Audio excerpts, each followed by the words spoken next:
समय, लेकिन उसको बदल के हमने आगे किया उस जनपद का जाना वहाँ भी जरूरी है। आप सभी यहाँ पर उपस्थित हुए हैं मोदी जी के कारण से कि मोदी जी ने विकसित भारत संकल्प यात्रा जो निकाली है पूरे देश भर में। कारण आप सभी को पता हुआ कि जो काम मोदी जी कर रहे हैं उसमें एक भी व्यक्ति अपेक्षित जिसकी कहीं ना कहीं कमी रह गई हो, कहीं ना कहीं उसकी योजना से लाभ नहीं मिल पाया हो, या तो सरकार के कारण या किसी कर्मचारी के कारण, कोई भी कारण रहा हो, मोदी जी ने प्रत्येक व्यक्ति को योजना का लाभ मिले जो उसका हकदार है। इसलिए गांव-गांव में, पंचायतों में जो ये अधिकारी कर्मचारी का अमला भेजा है वो आपकी सुविधा के लिए भेजा है कि कोई भी व्यक्ति जिसका आयुष्मान नहीं बना हो, ऐसा व्यक्ति जिसका कच्चा घर है और वो पात्रता में आता है, तो उसका फॉर्म कैसे भरा जाए। इसके साथ साथ जितने भी किसान सम्मान निधि से लेकर तो जो भी केंद्र की योजना है वो पात्र व्यक्ति तक कैसे पहुंचे, इसको लेकर विकसित भारत संकल्प यात्रा है। इसको आप समझ ही गए होंगे। यहाँ पर सभी विभाग के कर्मचारी बैठे हैं, उनके पास जाके आप आवेदन देंगे और वो समस्या आपके हल करने का प्रयास करेंगे एक तय समय सीमा के अंदर। मोदी जी ने जो काम किया है वो किसी से अछूता नहीं है कि रसोई गैस दी है, जो माताएं बहनें अपने कंडे से लकड़ी से रोटी बनाती थी, आज उनको रसोई गैस की व्यवस्था की है तो मोदी जी ने की है। घर घर में अगर नल लगाने की व्यवस्था करेंगे तो मोदी जी करेंगे। प्रत्येक व्यक्ति को इलाज अगर 5 लाख का देंगे तो वो मोदी जी कर रहे हैं। सारे काम जो है भारतीय जनता पार्टी की सरकार और हमारे यशस्वी प्रधानमंत्री नरेंद्र मोदी जी कर रहे हैं। इसका हमें अनुभव है कि नहीं। हमारे पास महीने में अगर खाते में पैसा आ रहा है तो कौन दे रहा है, अगर 3 महीने में किसानों के खाते में पैसा आ रहा है तो कौन दे रहा है, ये स्मरण करने की आवश्यकता है। इस यात्रा में उनका काम तो हो गई जो छूट गए हैं, लेकिन इस यात्रा में हमें स्मरण भी करना है कि नरेंद्र मोदी जी 2014 के बाद आए और ऐसी समस्याएं उन्होंने हल करी। अब कोई बोलेगा कि शौचालय क्या है, व्यक्ति के जीवन से एक बड़ा विषय है कि शौचालय, लेकिन इसको अभी तक के प्रधानमंत्री, अभी तक की सरकारों ने कोई ध्यान दिया था। लेकिन सबसे पहला अगर लाल किले से किसी ने बोला तो वो यही बोला कि मैं शौचालय बनाऊंगा। व्यक्ति सोच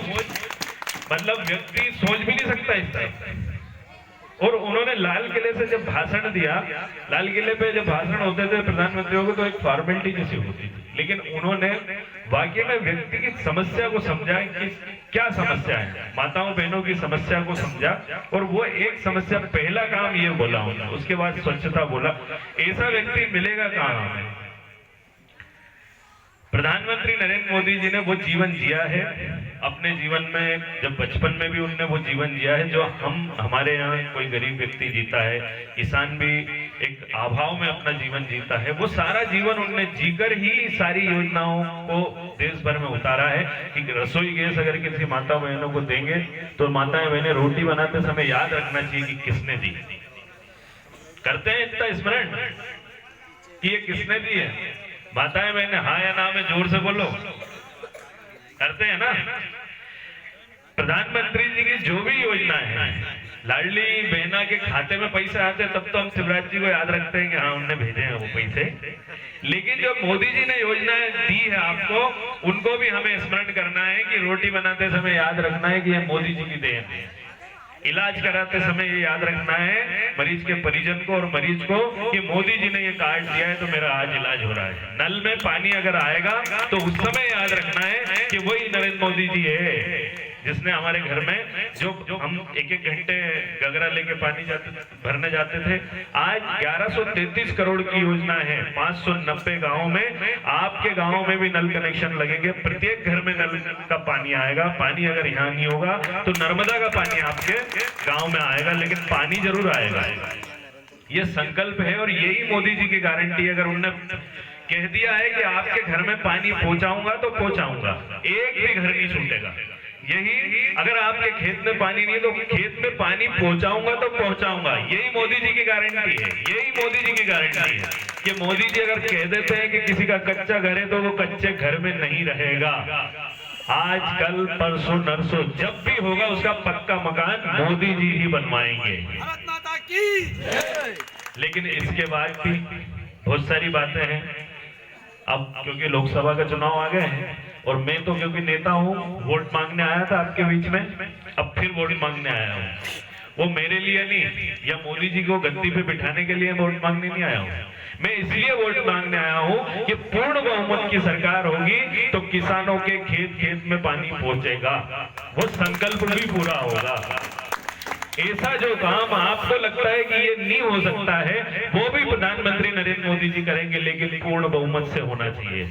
क्या रानी बड़ौद में पूर्ण बहुमत से हमने जिताए हैं? 2 बूथ हैं तो पूर्ण बहुमत से हम विजयश्री प्राप्त हुई है उन बूथों पे। एक बूथ पे हम जीते हैं, मैं जीता हूं एक बूथ पे, लेकिन एक बूथ पे वोट बढ़े हैं। ये हमारे काम के कारण से। बीजेपी जो बोलती है, फूल वाली पार्टी जो बोलती है वो करती है कि नहीं करती है? माताएं मैंने बताओ, जो बोला है वो किया है कि नहीं? दोनों हाथ उठा के बताओ, किया है ना? तो आगे भी जो वादे करेंगे वो बोलेंगे, वो करेंगे, जो बोलेंगे वो करेंगे। झूठ का काम नहीं हमारे पास। मैं सीधे सीधे बात करता हूं कि आपको काम बताइए। मेरे पास दिखावे का काम नहीं है। क्यों नहीं है? कि मोदी जी ने बोला है दिखावा उतना ही करना, बस जितना लोगों का थोड़ा मनोरंजन हो सके। काम जरूर है, आखिरी में वोट मिलेगा तो काय पे मिलेगा? काम पे मिलेगा, है ना? तो काम भारतीय जनता पार्टी ने किया है और वोट भी मिला है। माताओं बहनों ने भी आशीर्वाद दिया है। जागरूकता माताओं बहनों में आई है वोट के प्रति। क्यों आई है? अब वो अपने घर वालों की भी नहीं सुनती। भैया वो काम, गैस, रसोई गैस किसने दिया वो भी जानती है, नल कनेक्शन कौन देगा वो भी जानती है, इलाज कौन वो भी जानती है, खाते में पैसे किसने डाले वो भी जानती है, किसानों के खाते में पैसे किसने डाले वो भी जानती है। कि फूल की पार्टी है जिसने ये सारे काम किए हैं। ये झूठ बोलने वाली पार्टी को उन्होंने नहीं चुना, इसलिए उन्होंने घर वालों की भी नहीं सुनी। जो कहते हैं ना एक बात और एक बाप, पुराने जो कहते हैं ना, कहते आ रहे हैं, वो सुन लो। 1 2 4 यहाँ बैठे होंगे। एक बात और एक बाप कहते थे ना कि हम तो एक बस आदिकाल से जब से जन्म लिया है हम इसको ही ठप्पा लगाएंगे। आपकी औलाद भी नहीं सुनेगी। आप इस चुनाव में तो फिर भी थोड़ा बहुत तोड़ फोड़ कर ली होगी, अगली बार फिर नहीं सुनने वाली। सुन लेना भैया वो लोग। आपका पोता आपकी पोती जब पूछेंगे आपसे कि दादाजी जब राम मंदिर बन रहा था, राम मंदिर किसने बनाया? किसने? मोदी जी ने रास्ता साफ किया कि नहीं किया? जब राम मंदिर बन रहा था तब आपने वोट अपना किसको दिया था दादाजी? तो दादाजी क्या बोलेंगे? बेटा कांग्रेस के दिया था। किस मुंह से आप उस बच्चे को जवाब दे पाओगे कि जब राम मंदिर बन रहा था तब आपने 2014 में वोट कांग्रेस को दिया था? कुछ लोग सुन लेना, आपकी पीढ़ी को भी आप जवाब नहीं दे पाओगे। इसलिए उस पाप को धोने के लिए फिर से चुनाव अभी आने वाले हैं 6 महीने बाद। तो उस पाप को धोने के लिए और आप अपने पोते पोतियों से बोल सको कि बेटा राम मंदिर में तो मैं नहीं दे पाया भाजपा में, लेकिन अब कृष्ण मंदिर बनेगा तो मैं बीजेपी में वोट दूंगा।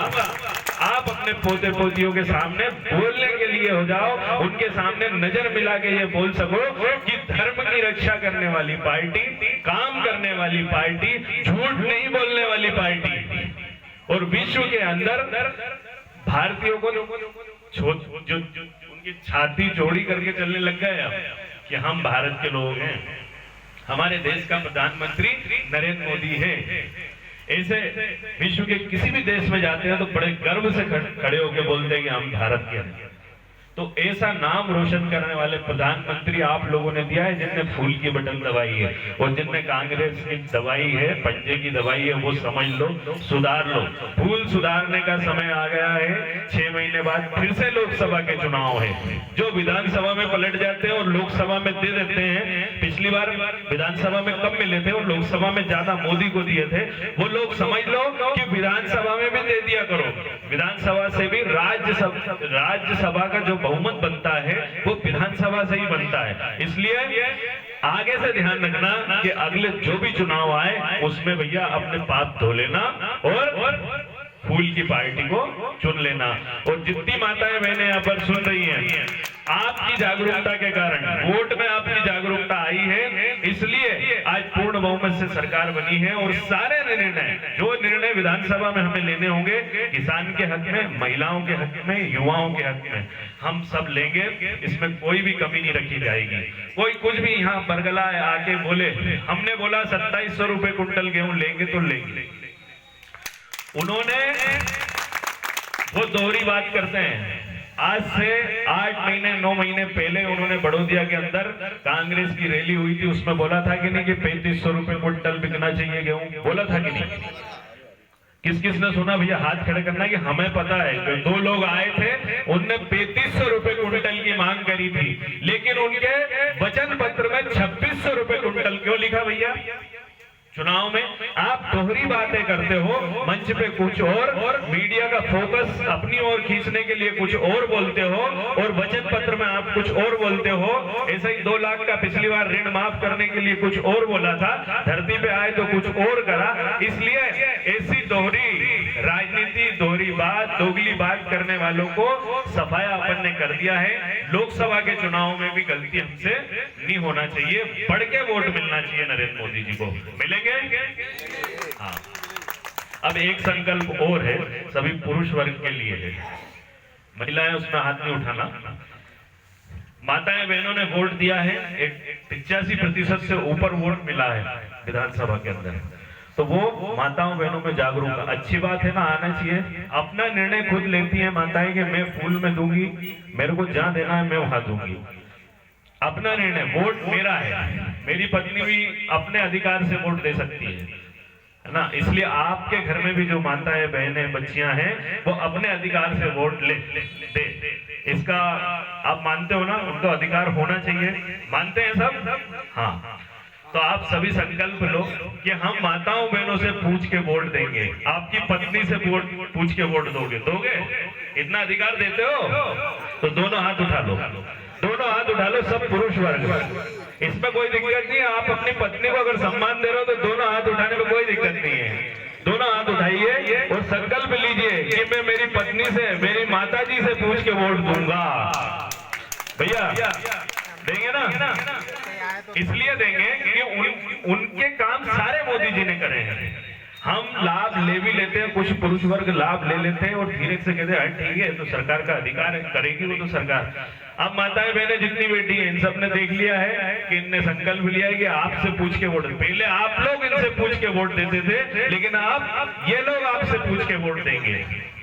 ऐसा संकल्प हम हर जगह दिला रहे हैं, क्योंकि माताएं बहनें समझ चुकी है कि जिसको वोट दिया है उसने हमारा काम किया है, और फिर से हम उन्हीं को वोट देंगे। इसलिए माताएं बहनें जो हैं, उनके अंदर स्मरण और समझने की शक्ति ज्यादा होती है कि वो अगर एक का उनने किसी का एहसान ले लिया कि 1250 आए हैं इस पार्टी के, तो वोट तो मैं उसी को दूंगी चाहे कुछ भी हो जाए। ये संकल्प ले लिया था और पूरा भी करा। तो भारतीय जनता पार्टी की सरकार है, जो कहती है वो करती है। अपने बीच में सभी विभाग के कर्मचारी यहाँ पर उपस्थित हैं। इसमें सबसे पहला स्टॉल ये लगा है जिसपे हमें खाना क्या चाहिए। नरेंद्र मोदी जी इसकी भी चिंता करते हैं कि आपको खाना क्या चाहिए। पहले ज्वार, मक्का, बाजरा इसको खाते थे हम, मोटा अनाज जिसे बोलते हैं, वो यहाँ सब लगा हुआ है।